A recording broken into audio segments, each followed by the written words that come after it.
But first, as you can tell, Joy is not in the studio today because she is over with the folks at Queen City Soul Kitchen. All right, Joy, what's going on over there?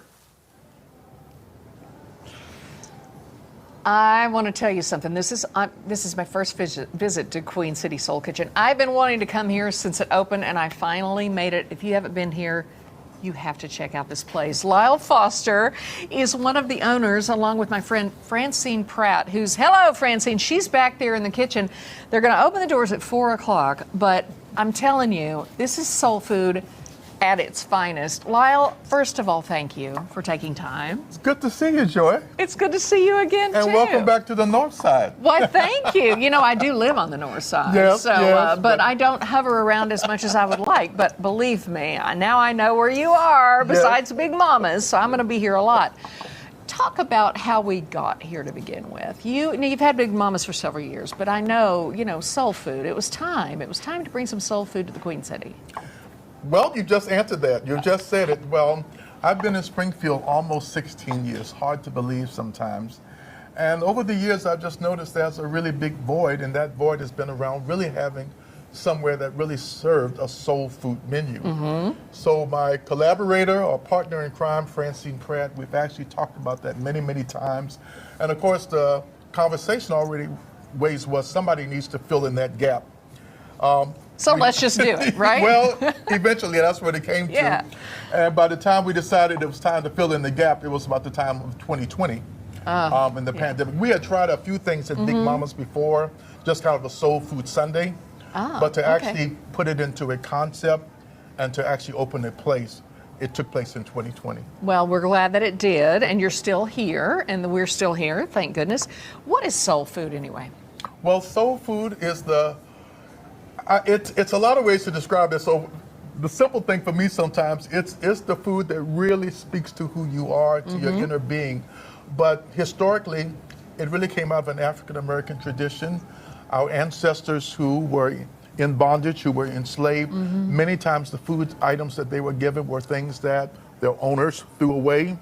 And through their creativity, as well as through the knowledge of what they had back in the motherland, they were able to put together amazing dishes out of very little.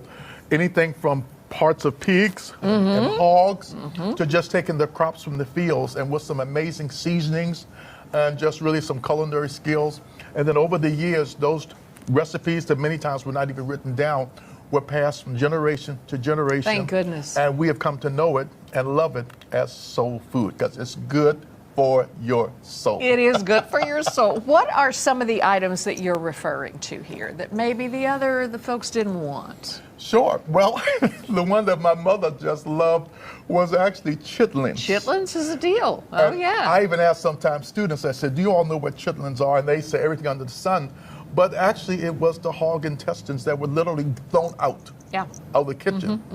And many times butcher shops would throw them away.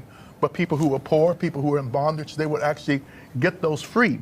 Now, interestingly enough, chitlins are a delicacy. And you can go to Harlem in New York today, and they're $45 a plate. And before they were free. Amazing. So that would be pig feet, pig ears, all oxtail. of those. Yes, all of that. Oxtail. So that would be an example. And then, of course, just the crops from the field, the greens. And I think also it was just oftentimes taking dishes that maybe they would see the owners or others have, but apply different types of seasonings, And I always laugh during the holidays because, in our tradition, we may have the same dish, but it's prepared so differently. In a different way. Yeah, and so sometimes it even becomes like, we'll talk about, some people say they have stuffing, and we'll say, no, we have dressing. Right. Is it stuffing? Is it dressing? Or, then oftentimes people have pumpkin pie. In our tradition, we have sweet potato pie. So, we're still having our celebrations, and it's very similar, but the combination of seasonings, the recipes, ends up with a really differently prepared dish. So, example, the candied yams. I mean, that tells you something right there. We're taking the sweet potato or the yam, but instead of just baking it, it's highly seasoned, and it's chopped up. And it's one of my favorite dishes. Smells like an apple pie for all the world. Yeah. And you've got catfish. Yes, and this is one of my favorites. We do that on Thursday and Friday.